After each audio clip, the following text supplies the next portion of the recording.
त्या शेतकऱ्यांनी त्यांच्या शेतावरच निविष्ठा जर तयार केल्या तर निश्चित शेतकऱ्यांचा शेतावरचा जो काही निविष्ठा होणारा जो काही खर्च आहे तो कमी होईल आणि उत्पादन मात्र जे आहे ते त्याच पद्धतीने शाश्वत राहील। आणि असे अनुभव जे आहेत ते आताच आपल्या शेतकऱ्यांनी सुद्धा या ठिकाणी जे आहे ते वधवलेले आहे। तर साहेब आमच्या भागामध्ये ह्या गावामध्ये आता आपण पाहिलं तर मागच्या साईडला गोदावरी आहे,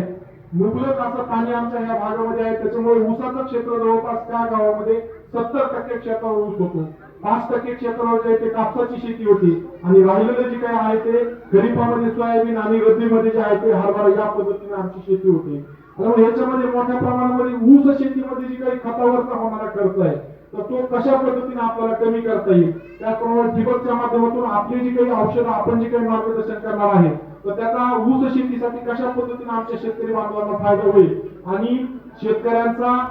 एकरी कमीत कमी 100 टन उत्पादन तर त्यांचं निघावंच, पण त्यासोबतच त्यांचा उत्पादन खर्च सुद्धा जो आहे तो कमी राहावा या दृष्टीने आम्हाला काय काय गोष्टी करता येतील त्यासाठी जे आहे ते आपण आमच्या शेतकऱ्यांना मार्गदर्शन करावं अशी मी आपणास विनंती करतो।